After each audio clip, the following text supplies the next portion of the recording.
శ్రీ గురుభ్యో నమ. వ్యాస విరచిత శ్రీమద్ భాగవతంలో దశమ స్కందంలో నేడు మనం 10వ అధ్యాయంలో నలకూబర మణిగ్రీవులకి నారదుడు ఎటువంటి శాపాన్ని పెట్టాడు, ఆ శాపాన్ని ఎందుకు ఇవ్వవలసి వచ్చింది అనేటువంటి ప్రస్తావన మనం చర్చించుకున్నాం. ముందుగా దైవస్మరణ చేసుకుని నేటి ప్రవచనాన్ని ప్రారంభించుకున్నాం. ఓం శుక్లాంబరధరం విష్ణుం శశివర్ణం చతుర్భుజం ప్రసన్నవదనం ధ్యాయేత్ సర్వవిఘ్నోపశాంతయే. వ్యాసం వసిష్ఠనప్తారం శక్తేః పౌత్రమకల్మషం పరాశరాత్మజం వందే సుఖతాతం తపోనిధిం. వ్యాసాయ విష్ణురూపాయ వ్యాసరూపాయ విష్ణవే నమో వై బ్రహ్మనిధయే వాసిష్ఠాయ నమో నమః. నారాయణం నమస్కృత్య నరం చైవ నరోత్తమం దేవీం సరస్వతీం వ్యాసం తతో జయముదీరయేత్. హరి ఓం. ఈ 10వ అధ్యాయంలో మనం 18 శ్లోకాల వరకు పూర్వం ప్రవచించుకోవడం జరిగింది. మందాకిని జలాలలో స్త్రీలతో జలక్రీడలాడుతూ ఉన్మత్తులై మదించినటువంటి వారే, మత్తులో ఉన్నటువంటి, అందులోనూ నిర్లజ్జగా వస్త్రహీనులై ఉన్నటువంటి నలకూబర మణిగ్రీవుని చూశాడు నారదుడు. చూడగానే అక్కడి స్త్రీలు వెంటనే శాప భయంతో వస్త్రాలను ధరించారు. కానీ వీరిద్దరూ కూడా వస్త్రహీనులై ఉండటం చూసి నారదుడు ఆలోచించుకుంటున్నాడు, ఇట్లాంటి వాళ్ళు ఇలా అయిపోయారేమిటి, కాబట్టి వీళ్ళకి ఏం చేయాలి, వీళ్ళకి జ్ఞానోదయం కలగాలంటే ఏం చేయాలి అని చెప్పి ఆలోచించుకుంటూ, దరిద్రులైనటువంటి వాళ్ళకి ఎటువంటి గుణాలు ఉంటాయనేటువంటిది నిన్న 2 శ్లోకాలలో చర్చించుకోవడం జరిగింది.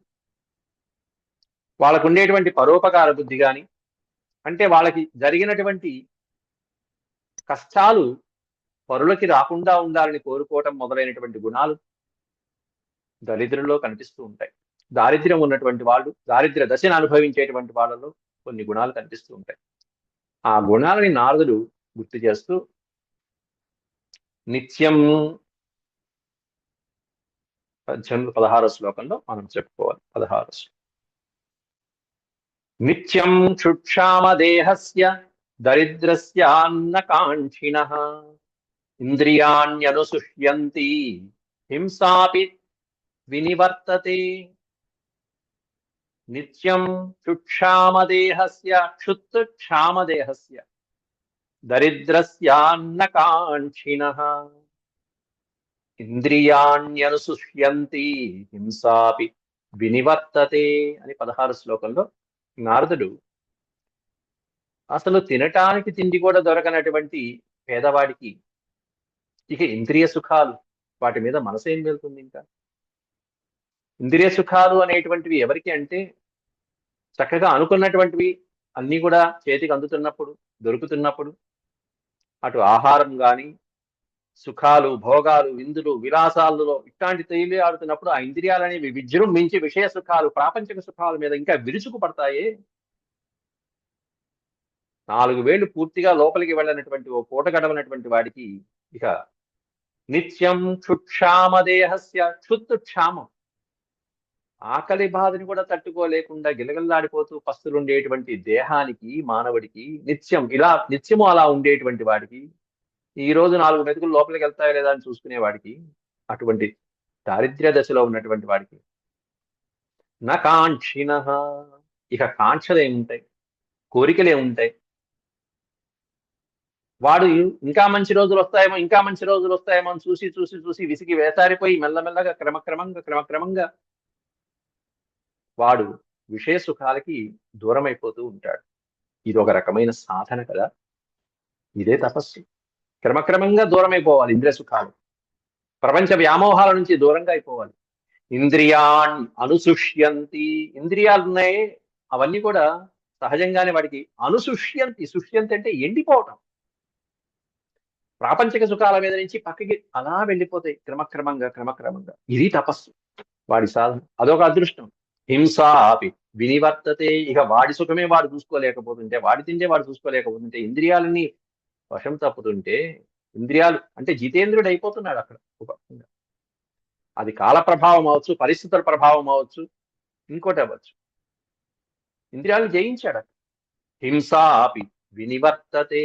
హింసాపి వినివర్తతే. హింసా మార్గం నుంచి కూడా వాడు మరల్చుకుంటాడు తప్పకుండా.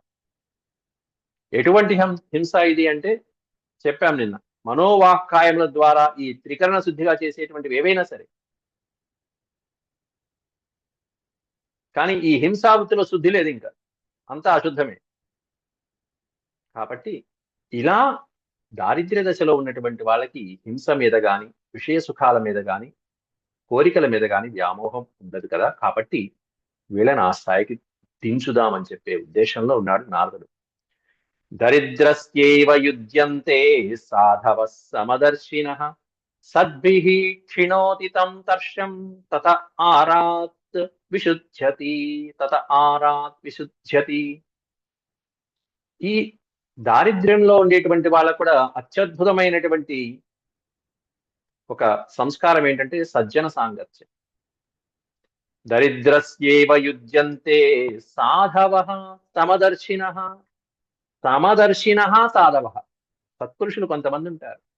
ఎట్లాంటి సత్పురుషులు అంటే సమదర్శినః, ద్వంద్వాలని సమానంగా చూడగలిగిన వాళ్ళు, కష్ట సుఖాలను సమంగా చూడగలిగిన వాళ్ళు, బ్యాలన్స్డ్ మైండ్, లాభ నష్టాన్ని సుఖంగా సమానంగా చూడగలిగిన వాళ్ళు. ఎంత కష్టం వచ్చినా సరే మరీ కుంగిపోరు, ఎంతో సుఖం వచ్చింది మరీ వృద్ధి చెందరు, సమాన స్థితిలో ఉంచేటువంటి వాళ్ళు. అట్లాంటి స్థాయిలో ఉండేటువంటి సత్పురుషులు ఎప్పుడు కూడా దరిద్రస్యేవ యుజ్యంతే. దారిద్ర్యంలో ఉన్నటువంటి వాళ్ళతో కూడా చక్కగా మాట్లాడతారు.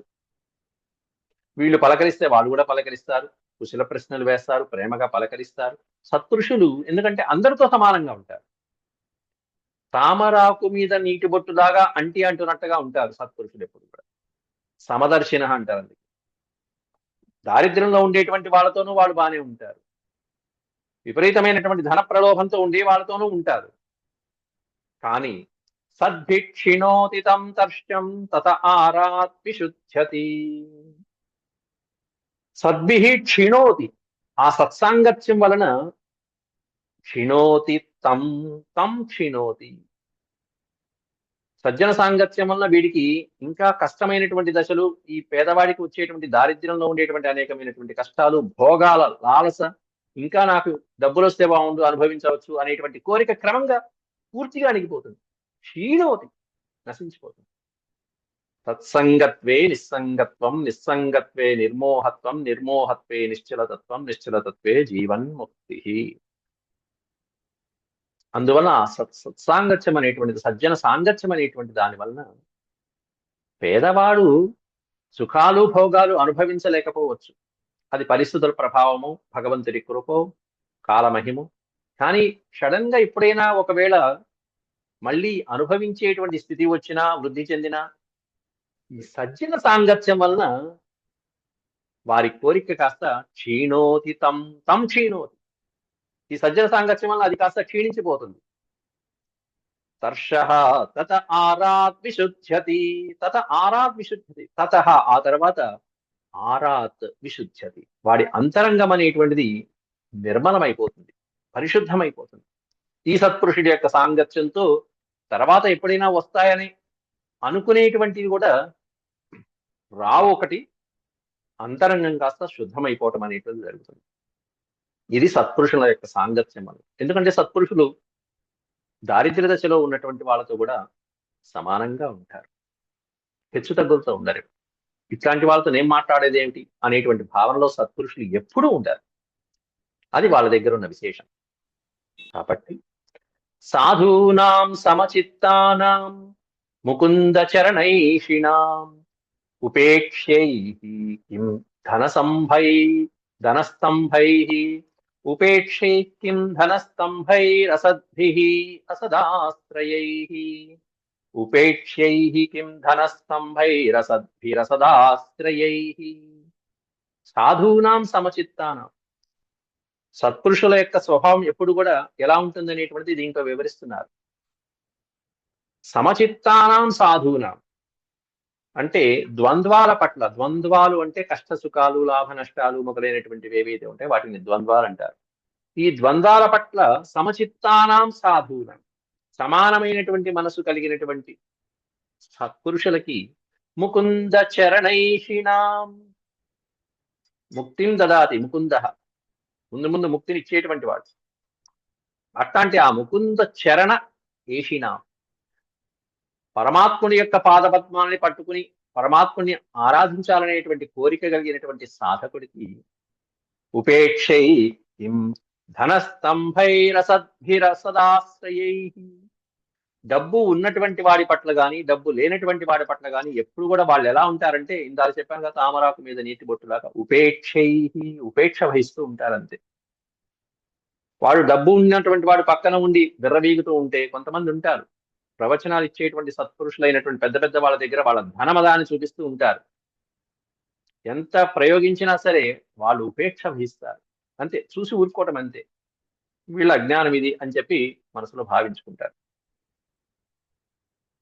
అట్లా సత్పురుషుల యొక్క సాంగత్యం అనేది చాలా ఉపయోగపడుతుంది.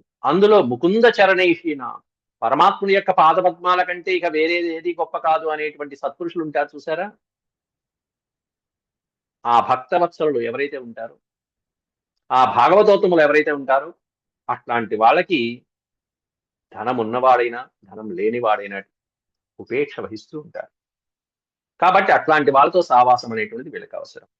ఆ పరమాత్ముని పాదపద్మాలు వీళ్ళకి అవసరం అని భావించి, పైగా వీళ్ళు ఎట్లా ఉన్నారయ్యా, ఈ ఇద్దరు నలకుబర మణిగ్రీవులు ఇద్దరు ఎలా ఉన్నారు, తదహం మత్తయోర్మాధ్వ్యా వారుణ్యా శ్రీమదాంధయో. మత్తయో అనే పదం ఒక పదం, మత్తయో మాధ్వ్యా మాధ్వ్య మత్తయోర్మాధ్వ్యా వారుణ్యా శ్రీమదాంధయో తమోమదం హరిష్యామి స్త్రైణయో రజితాత్మనో.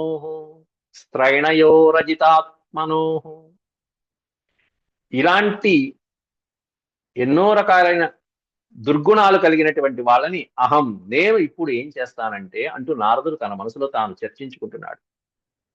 వీరి మదాన్ని నేను అణిచివేయాలి. తదహం మత్తయోర్మధ్వ్యా మదించినటువంటి వీళ్ళిద్దరికి యక్షులు, పైగా కుబేరుడి యొక్క సంతానం, కుబేర సంతానమైనటువంటి వీళ్ళిద్దరిని మదించినటువంటి వాళ్ళిద్దరిని ఎట్లా మదించారంటే వారుణ్య మధిర తాగి, మొత్తం అంతా విపరీతమైనటువంటి మధిర తాగి శ్రీమదాంధయో డబ్బు ఉన్నదనేటువంటి అహంకారంతో, అధికారం ఉన్నదనే అహంకారంతో పరమేశ్వరుడి అనుచరుడు, మేమే కదా పరమేశ్వరుడి అనుచరులం, మేమే కదా పరమేశ్వరుడి యొక్క తాండవానికి వాయిద్య సహకారాన్ని అందించేది. ఎంత మదించారంటే చివరికి పరమేశ్వరుడు అనుగ్రహించాడు. సరే నాయన చాలా బాగుంది, మీ వాయిద్యం బాగుంది, అయినా మీ నాన్నగారు కుబేరుడు నా స్నేహితుడు, రోజు వచ్చి ఇక్కడ సేవ చేసుకోండి. ప్రదోష కాలంలో శివతాండవం జరుగుతున్న సమయంలో వీరు చక్కగా మృదంగ వాయిద్యం వాయిస్తూ చక్కగా అట్లాంటి వాళ్ళకి ధనమదము, మధిర మదము, యవ్వన మదము, అధికార మదము ఇవన్నీ చూసుకునేటప్పటికి చివరికి వాళ్ళకి అహంకారం ఎంత పైకి వెళ్ళిందంటే, మేము వాయించడం వల్లే శివుడు ఆ విధంగా తాండవం చేయగలుగుతున్నాడు అనే స్థాయికి వెళ్ళింది వాళ్ళ కైపు, వాళ్ళ మత్తు, వాళ్ళ మదము. లేకపోతే శివుడికి అంత తాండవం ఎక్కడ ఉంటుంది, మా వలన కదా శివుడికి అంత తాండవం, అంత కీర్తి, అంత ప్రతిష్ట వచ్చింది అనే స్థాయికి వెళ్ళింది. ఎప్పుడైనా సరే పరమేశ్వరుడి పట్ల ఇటువంటి ఆలోచన, ఇటువంటి అపరాధము చేశారో వాళ్ళకి వెంటనే శిక్ష వేసేది ఎవరై అంటే శ్రీ మహావిష్ణువు. కృష్ణ పరమాత్ముడి రూపంలో వచ్చాడు, ఇప్పుడు నారదుడి రూపంలో వచ్చి శాపం పెట్టాడు, కృష్ణ పరమాత్ముడి రూపంలో వచ్చి మెల్లగా సమయానుకూలంగా దాన్ని అట్లాంటివన్నీ కూడా చేసేది పరమాత్ముడు. అందులోనూ వాళ్ళు ఎక్కడ అపరాధం చేశారు చెప్పుకున్నాం మనం. భువర్లోకంలో మందాకిని జలాలలో, అంటే కేదార్నాథ్ లో ఉన్నటువంటి మందాకిని జలాల్లో వాళ్ళు అపరాధం చేసింది. ఎంత పవిత్రమైన జలాలు, ఎటువంటి పుణ్యక్షేత్రం అది. కాబట్టి ఇట్లా ఉన్నటువంటి వీళ్ళని తమో మదం హరిష్యామి, వీళ్ళ మదం హరిష్యామి, వీళ్ళ మదాన్ని నేను హరించేస్తాను. హరిష్యామి అంటే నాశనం చేయడం. ఏం మదం ఇది అంటే తమో మదం, తమస్సు, అజ్ఞానం అనే అంధకారంలో ఉన్నటువంటి వీళ్ళ యొక్క మదాన్ని నేను అణిచివేస్తాను.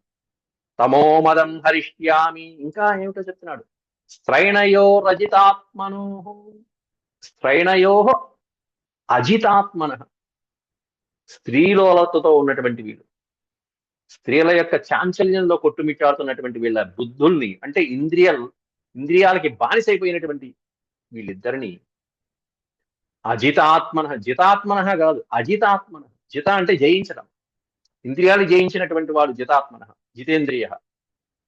వీళ్ళిద్దరు ఎట్లాంటి వాళ్ళు, అజితాత్మను, ఇంద్రియాన్ని జయించలేక అటు మదమెక్కి ఇటు ధనమదంతో మత్తులో కొట్టుకుని స్త్రీలతో కొట్టుమిట్టాడేటువంటి వీళ్ళ యొక్క మదం హరిష్యామి, తమో మదం హరిష్యామి అహం, నేను వీళ్ళ యొక్క మదాన్ని మొత్తం అంతా నాశనం చేసి పారేస్తాను అని శాపం పెట్టబోతున్నాడు.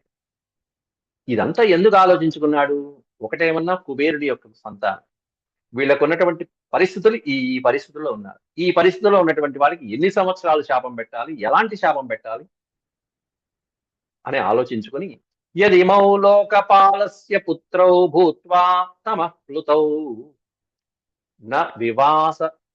న వివాస సమాత్మానం విజానీత సుదుర్మదౌ సుదుర్మదౌ.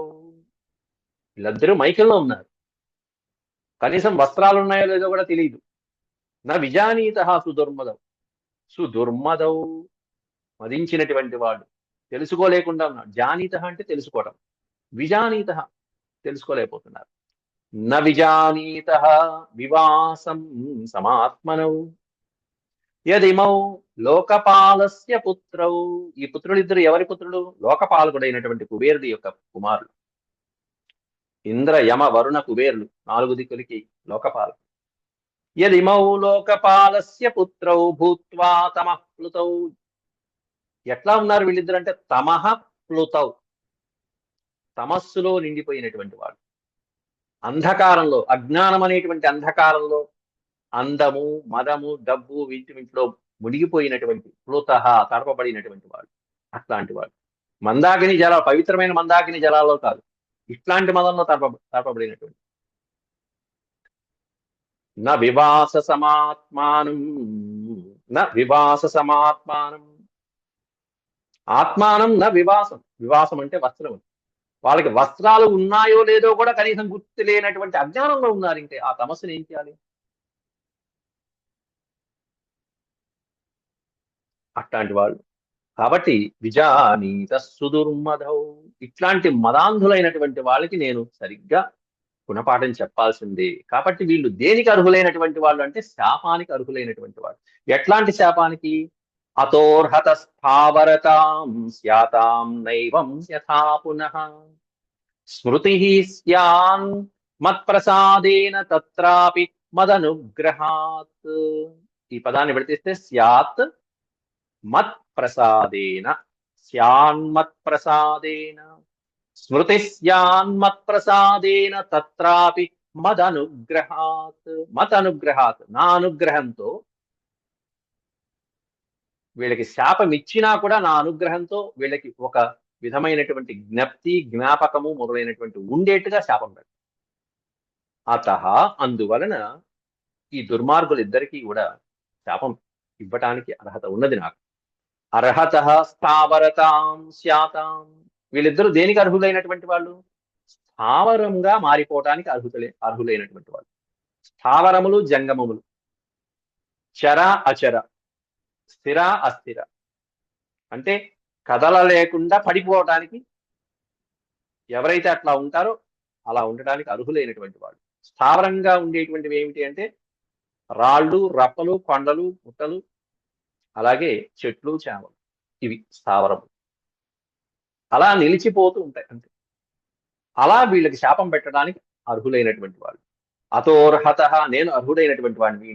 ఇవి తప్పులు దోషాలు చేశారు కాబట్టి వీళ్ళ గర్వాన్ని అణిచివేయడానికి వీళ్ళు స్థావరాలుగా మారిపోవాలి. స్థావరతాం స్యాతాం నైవం యథా పునః. నైవం యథా పునః. ఇలాంటి తప్పు మళ్ళీ జరగకుండా ఉండాలంటే వీళ్ళకి ఈ శిక్ష వేయాల్సిందే. అయినా వీళ్ళు స్థావరాలుగా ఉన్నప్పటికీ కూడా స్మృతి అంటే జ్ఞప్తి. వీళ్ళు ఎవరు, ఏం తప్పు చేశారు, ఎవరి కోసం వెతుకుతున్నారు అనేటువంటి ఒక స్మృతిని మాత్రం మత్ప్రసాదేన మద అనుగ్రహాత్, నా అనుగ్రహం వలన వీళ్ళకి కలుగుతుంది. అంతేగాని పూర్తిగా మర్చిపోరు. వాళ్ళు వాళ్ళ స్వరూపాలు ఏమిటి, ఎక్కడి నుంచి దిగొచ్చారు, ఎవరి కోసం ఇలా పడిపోయారు, తర్వాత వీళ్ళ స్వరూపాలు ఎప్పుడు వస్తాయనేటువంటిదంతా కూడా వీళ్ళకి స్మృతి ఉంటుంది. స్మృతి స్యాత్ మత్ప్రసాదేన తత్రాపి మదనుగ్రహాత్. కాబట్టి నా ప్రసాదంతో, నా అనుగ్రహంతో వీళ్ళకి స్మృతి అనేది ఉంటుంది. అప్పటికి కూడా మద అనుగ్రహాత్, నా యొక్క అనుగ్రహంతోనే. ఎందుకంటే నేను శాపం పెట్టాను కాబట్టి నేను ఆ పైవాడిని రిక్వెస్ట్ చేసుకుంటా, వెళ్ళి స్వామి నేను ఇట్లా శాపం పెట్టాను, నువ్వు వెళ్ళి ఉద్ధరించవయ్యా అని చెప్పి పెద్ద ఆయనకి రిక్వెస్ట్ పెట్టుకుంటా. అట్లా నా అనుగ్రహంతో భగవంతుడైనటువంటి వాసుదేవుడే వీళ్ళని కాపాడుతాడు. వాసుదేవస్య సాన్నిధ్యం లబ్ధ్వా దివ్య శరచ్యతే. పైన ఒక శాపం పెడదామని అనుకుంటున్నాడు, స్థావరాలుగా మారిపోవాలి అని చెప్పి శాపం పెట్టబోతున్నాడు. అది కూడా ఎన్ని సంవత్సరాలుట? దివ్య శరచ్యతే. శరచ్యతే ఈ పదాన్ని విడదీస్తే దివ్య శరత్ శతే. శతము అంటే 100, శతము అంటే 100, శరత్ అంటే సంవత్సరాలు, దివ్య సంవత్సరాలు, మానవ సంవత్సరాలు కాదు. 100 దివ్య సంవత్సరాలు స్థావరాలుగా, చెట్లుగా మారిపోమని చెప్పి శాపం పెడుతున్నాడు. వాసుదేవస్య సాన్నిధ్యం లబ్ధ్వా దివ్య శరస్యతే. 100 దివ్య సంవత్సరాలు పూర్తి అయిపోయిన తర్వాత వీళ్ళు పరమేశ్వరుడైన ఆ వాసుదేవుడి యొక్క సాన్నిధ్యాన్ని పొంది పరమేశ్వరుడి యొక్క పాద స్పర్శతో వృత్తే స్వర్లోకతాం భూయో లబ్ధ కీర్తి భవిష్యతః. ఆ వాసుదేవుడి యొక్క కరస్పర్శకి, పాదస్పర్శకి, ఆయన యొక్క అనుగ్రహంతో వృత్తే స్వర్లోకతాం భూయో అంటే వీళ్ళిద్దరికి కూడా స్వర్లోకతాం, స్వర్గలోకం ప్రాప్తించి మళ్ళీ అప్పుడు లబ్ధ కీర్తి భవిష్యతః, ఉత్తమమైనటువంటి కీర్తిని వాళ్ళు పొందుతారు. ఇలాంటి దుర్మార్గులైనటువంటి వాళ్ళని ఇన్ని సంవత్సరాలు శిక్షించి ఆ తర్వాత పరమాత్ముడి యొక్క అనుగ్రహం పొందేట్టుగా వరమిద్దాం. ఇది ఒక రకంగా శాపం కాదు కానీ వరం లాంటిదే. ఎందుకంటే వాళ్ళు నిజంగా నలకోబర మణిగ్రీవులుగా ఉండి ఉంటే ఈ విధమైనటువంటి భగవంతుడి యొక్క అనుగ్రహం లభించేది కాదు. అయితే 1 సంవత్సరమో 5 సంవత్సరాలు జైలు శిక్ష వేసినట్టుగా కాదు ఇక్కడ. ఎన్ని సంవత్సరాలు వేశాడు చూడండి, దివ్య సంవత్సరాలు. అది కూడా స్థావరతాం, చెట్లుగా పడిపోవటం. ఇక్కడ మనం చెప్పుకోవాల్సిన అంశం ఒకటి ఏంటంటే, పర్వతాలుగాను, రాళ్ళుగాను, రప్పలుగాను, అహల్యగా, అక్కడ కూడా గౌతముడు అహల్యగా రాయిగా మార్చేశాడు. అహల్యదేవి శ్రీరాముని యొక్క ఆ పాద ధూళి తాకంగానే ఆవిడ కాస్త రాయి అయిపోయింది. రాయి నుంచి స్త్రీ రూపాన్ని ధరించి ఆయనకు నమస్కారం చేసింది. గౌతముడి యొక్క శాపము, రాముని యొక్క విమోచనం. రాముడు వచ్చి విడిపించడం జరిగింది, మోక్షం కలిగించాడు. ఇక్కడ అలా కాకుండా చెట్లగా మారిపోమన్నాడు. అయితే చెట్లలో ఉన్నటువంటి విశేషం ఏంటి? రాళ్లలో, రప్పల్లో లేనటువంటి చెట్లలో ఉన్నది ఏమిటి అంటే, ఇదిగో ఇది మీకు నా వలన స్మృతి ఉంటుంది అనేటువంటిది చెప్పాడు చూసారా. ఈ స్మృతి చెట్లకు ఉంటుంది. అంటే మనకు ఉన్నట్టుగానే ఇంద్రియాలన్నీ పనిచేస్తాయి చెట్లలో. అన్ని ఇంద్రియాలు, సమస్తమైన ఇంద్రియాలు పనిచేస్తాయి. కాకపోతే మనకి వాటికి తేడా ఏంటంటే చెప్పుకోలేవు, లేదా అని ఏమంటారు, కదలలేవు, స్థిరంగా ఉంటాయి అంతే. మిగతావన్నీ పనిచేస్తాయి. చెవులు పనిచేస్తాయి, అలాగే నోరు పనిచేస్తుంది. మన నోరు ఏం పని చేస్తుందో అక్కడ కూడా ఆ చెట్లు ఆ పని చేయగలుగుతాయి. మన చెవులు ఏ పని చేస్తాయో ఆ చెట్లు కూడా ఆ ఇంద్రియాలు పనిచేయడం వల్ల జరిగినటువంటి కర్మ జరుగుతూ ఉంటుంది. మనలో వృద్ధి క్షయాలు ఎలా ఉన్నాయో చెట్లలో కూడా వృద్ధి ఉంటుంది, క్షయము ఉంటుంది. అలా పెరుగుతుంటాయి. బీజం వేయంగానే అది కాస్త మొక్క అవుతుంది, పెద్ద పెద్ద వృక్షం అయిపోతుంది, మహావృక్షం అయిపోతుంది, పెరుగుతుంది. క్షయం ఉంటుంది, నాశనం అయిపోతూ ఉంటుంది ఒక్కోసారి. వృద్ధి క్షయాలు మనలాగానే ఉంటాయి. మనం తింటాం, అవి కూడా చెట్లకి చక్కగా నీళ్లు పోయంగానే ఆ ఆహారాన్ని స్వీకరిస్తాయి. మనం మట్టిలోనే పుడతాం, మట్టిలోనే కలిసిపోతాం. అవి మట్టిలో పుట్టి మట్టిలో కలిసిపోతాయి. అవి కూడా చూడగలుగుతాయి, చూస్తాయి. కాబట్టే లతలు లాంటివి అలా చూసుకుంటూ అల్లుకుపోతూ ఉంటాయి. ఈ మార్గం నాది, ఈ మార్గం నాది. అక్కడ ఏమీ లత అల్లుకుపోవడానికి లేకపోతే ఇంకేం ఆగిపోతుంది. దానికి కూడా మార్గం చూస్తుంది, దృష్టి ఉంటుంది. అలాగే ఎండకి వానకి స్పందించడం ఉంటుంది. వృద్ధి కలిగేది.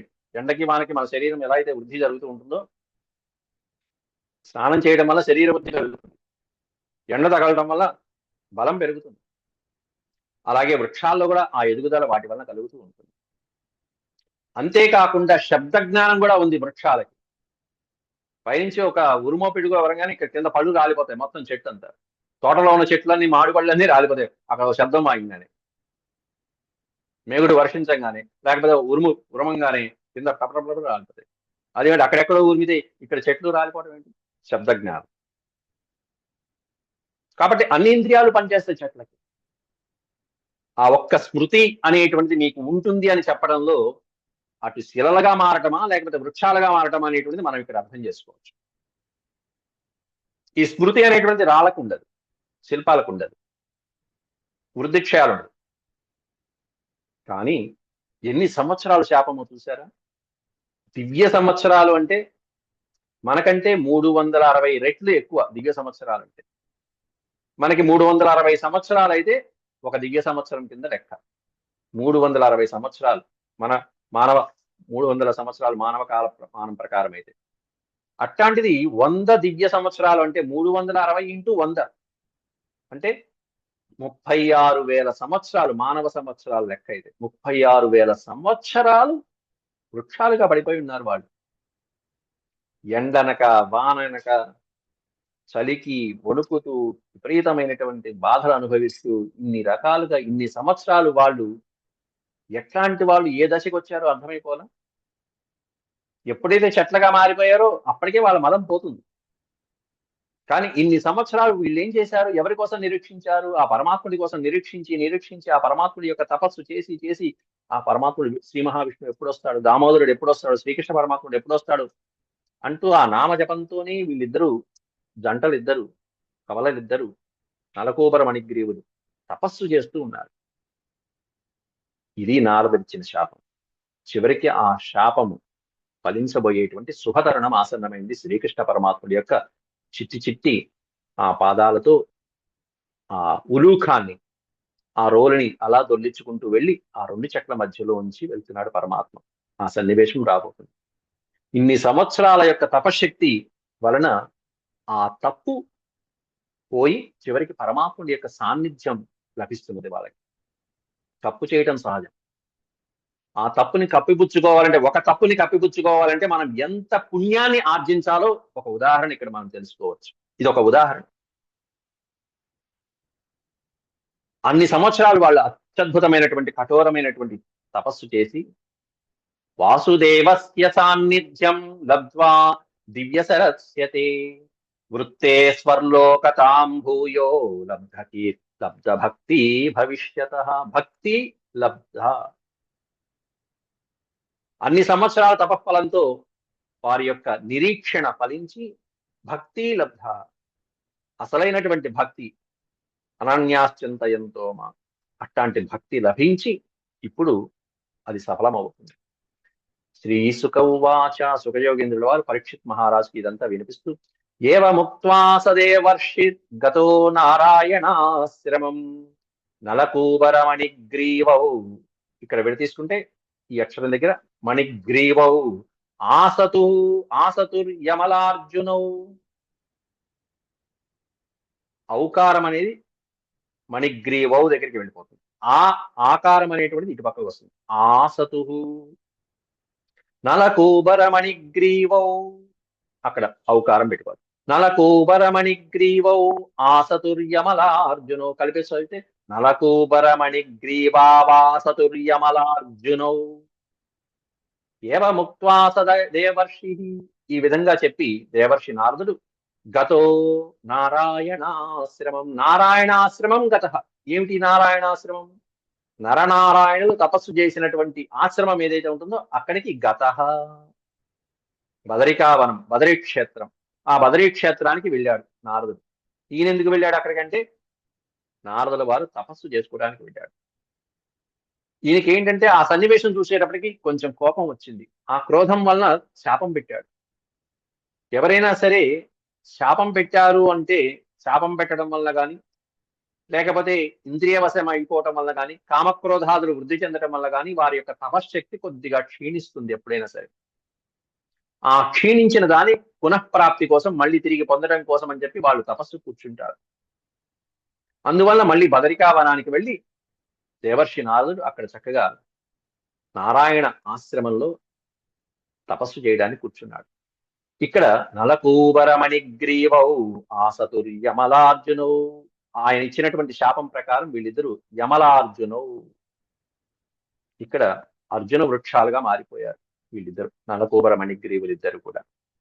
ఋషేర్భాగవత ముఖ్యస్య సత్యం కర్తుం వచో హరి జగామ శనకైస్తత్ర యత్రాస్తాం యమలార్జునో.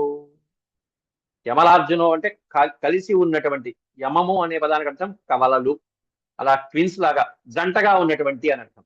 జంటగా ఉన్నటువంటి ఆ రెండు అర్జున వృక్షాలని చూశాడు శ్రీకృష్ణ పరమాత్ముడు. ఇప్పుడు ఇదంతా ఇప్పటిదాకా చెప్పుకున్నదంతా ఫ్లాష్ బ్యాక్. పరీక్షిత్ అడిగితే సుఖయోగేంద్రుల వారు వినిపించారు. ఇప్పుడు జరుగుతున్న సన్నివేశం ఏంటంటే ఋషేర్ భాగవత ముఖ్యస్య, దేవర్షి అయినటువంటి నారదుడు ఎట్లాంటి వాడు? భాగవత ముఖ్యస్య, పరమ భాగవతోత్తముడైనటువంటి నారద మహర్షి యొక్క వచనాలని సత్యం కర్తుం వచో హరి, ఆయన యొక్క వచనాలని సత్యం కర్తుం, సత్యం చేయటానికి, నిజం చేయటం కోసం అని చెప్పి హరి, శ్రీహరి తన భుజస్కంధాల మీద వేసుకుని ఆ బాధ్యతని శ్రీకృష్ణ పరమాత్ముడి రూపంలో జగామ శనకై తత్ర, శనకై, శనై అంటారు. శనై అంటే మెల్లమెల్లగా మెల్లమెల్లగా పాకుంటూ ఆ రోటిని అలా అలా దొందించుకుంటూ జగామ శనకై తత్ర, తత్ర అంటే అక్కడికి. ఎక్కడికి వెళ్ళారు? యత్రాస్తాం యమలార్జును, ఎక్కడైతే ఆ యమలార్జునుడు ఉన్నారో, ఆ జంట మధ్య చెట్లు ఎక్కడైతే ఉన్నాయో అక్కడికి శ్రీకృష్ణ పరమాత్ముని మెల్లగా వెళ్ళాడు. ఇదంతా ఎప్పుడంటే తల్లి యశోదమ్మ ఇంటి పనిలో హడావిడిగా ఉన్నటువంటి సమయంలో మెల్లగా ఈయన ఆ పని చేసేసాడు. సమయం చూసుకుని చేసుకుంటాడు ఎప్పుడు కూడా. దేవర్షిర్మే ప్రియతమో యదిమౌ ధనదాత్మజౌ తత్తథా సాధయిష్యామి యద్గీతం తన్మహాత్మన. దేవర్షి అయినటువంటి నారదుడు మే ప్రియతమ, నాకు చాలా ఇష్టమైనటువంటి వాడు, ప్రియమైనటువంటి వాడు. ఓసారి నారదుడికే గర్వం వస్తుంది. నారాయణ, శ్రీ మహావిష్ణు, నేనే కదా నీకు అత్యంతమైనటువంటి పరమభక్తుడిని అని చెప్పి అంటాడు. ఆ నారదుడి యొక్క గర్వభంగం అత్యద్భుతమైన సన్నివేశం భాగవతంలో, అదొక సన్నివేశం. అట్లా నారదుడి కళ్ళు కూడా తెరిపించిన సన్నివేశం ఉంది. కానీ పరమ భాగవతోత్తముడు దేవర్షి అయిన నారదుడు, మహాభారతంలో నారదుడి యొక్క రూపురేఖలు ఎలా ఉంటాయి, నారదుడి యొక్క గుణగణాలు ఎలా ఉంటాయి అనేది 2 అధ్యాయాలు చెప్పారు ఆది పర్వంలో. సభాపర్వంలో కూడా కొంత చెప్పారు. ధర్మరాజు సభకు వస్తుంటే నారదుడి యొక్క గుణగణాలన్నీ వివరించారు అక్కడ. దేవర్షిర్మే ప్రియతమో యదిమౌ ధనదాత్మజౌ తత్తథా సాధయిష్యామి యద్గీతం తన్మహాత్మన. దేవర్షి, నాకు ఇష్టమైనటువంటి ప్రియతముడైనటువంటి ఆ దేవర్షి నారదుడు యదిమౌ ధనదాత్మజౌ, ఇమౌ ధనదాత్మజౌ, ధనదుడు అనే పదానికి అర్థం నిన్న చెప్పుకున్నాం కుబేరుడు. కుబేరుడి యొక్క ఆత్మజులైనటువంటి నలకూబర మణిగ్రీవులిద్దరికీ కూడా ఏదైతే శాపవచనాన్ని పలికాడో, యత్ గీతం, ఏదైతే పలికాడో ఆ మహాత్ముడి చేత పలకబడినటువంటి వచనాల్ని సాధయిష్యామి తత్తథా, చెప్పింది చెప్పినట్టుగా తూచా తప్పకుండా వాటిని అమలు పరుస్తాను, సాధయిష్యామి, నేను నెరవేరుస్తాను ఆ కార్యాన్ని అని అనుకుని బాలకృష్ణుడు బయలుదేరుతున్నాడు. ఎక్కడికి వెళ్ళాట? ఇత్యంతరేణార్జునయో కృష్ణస్తు యమయోర్యయో ఆత్మనిర్వేశమాత్రేణ తిర్యగతములూఖలం. ఇది అంతరేణ అర్జునయో, అంతరేణ అర్జునయో, అర్జునయో అంతః అనే పదానికి అర్థం అర్జున వృక్షాలు. ఆ అంతరేణ అంటే పదానికి అర్థం మధ్యలో అని అర్థం. ఇత్యంతరేణ అర్జునయో, ఆ 2 వృక్షాల యొక్క మధ్య భాగంలోంచి శ్రీకృష్ణస్తు యమయోర్యమౌ, శ్రీకృష్ణ భగవానుడు జంటగా ఉన్నటువంటి ఆ 2 అర్జున వృక్షాల మధ్యలోంచి వెళ్ళాడు శ్రీకృష్ణ పరమాత్మ. ఆత్మ నిర్వేశమాత్రేణ తిర్యగతములూఖలం.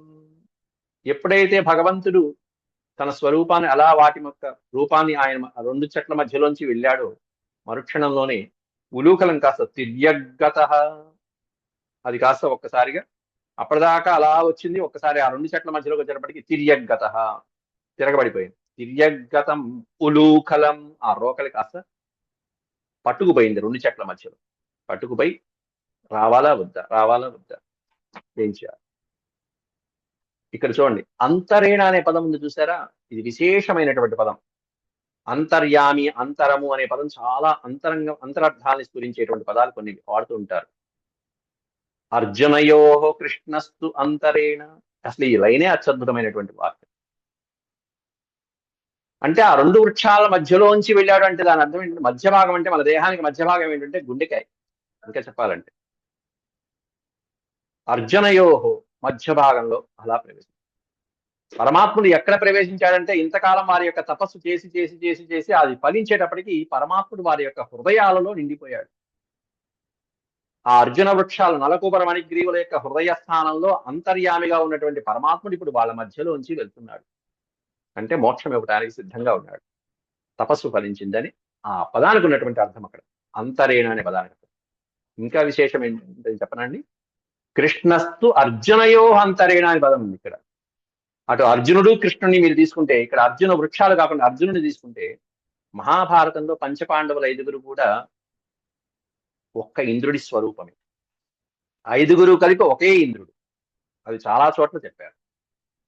ఒకే ఇంద్రుడి స్వరూపం అయితే శిరోభాగం ధర్మరాజు అయితే, భుజస్కందాలు భీమసేనుడైతే, హృదయస్థానం అర్జునుడు, పాదాలు నకుల సహదేవుడు. ఇది పాండవుల యొక్క స్వరూపం.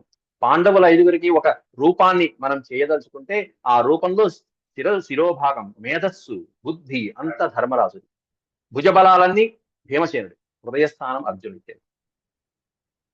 అందువల్ల అర్జునుడి హృదయస్థానమైనటువంటి అర్జునుడికి శ్రీకృష్ణ పరమాత్ముడు గీతోపదేశాన్ని చేశాడు, యోగ విద్యనంతా అందించాడు అని చెప్తారు. అందుకే అది అంతరేణ అనే ఉన్న పదంలో ఉన్నటువంటి మ్యాజిక్. అది అంతరేణార్జునయో కృష్ణ. శ్రీకృష్ణ పరమాత్ముడు ఇక్కడ ఈ అర్జున వృక్షాలకి అంతరంగంలోంచి వెళ్ళాడు. అక్కడ శ్రీకృష్ణ పరమాత్ముడు అర్జునుడు పాండవులకి హృదయస్థానమైనటువంటి పాండవ మధ్యముడు అర్జునుడు. అర్జునుడికి అదే పేరు, పాండవ మధ్యముడు. అట్లాంటి పాండవ మధ్యముడైనటువంటి అర్జునుడికి హృదయస్థానమైనటువంటి ఆ యోగ విద్యను అందించాడు అనేటువంటిది ఇక్కడ మనం సంయమనం చేసుకోవచ్చు. సంయమనం అంటే సమన్వయం చేసుకోవచ్చు. ఆ తర్వాత ఆ వృక్షాల రూపంలోంచి నలకోబర మణిగ్రీవుడు అహంకారం అంతా వదిలిపోయి సాత్వికమైనటువంటి భావనలతో చక్కటి దివ్య రూపాలతో వెలుగొందుతుంటే ఆ తపస్సు యొక్క తేజస్సు ఎలా ఉంటుందనేది తర్వాత 2 శ్లోకాల్లో చెప్తున్నారు. ఆ దివ్య తేజస్సుని రేపు మనం కీర్తించుకుందాం.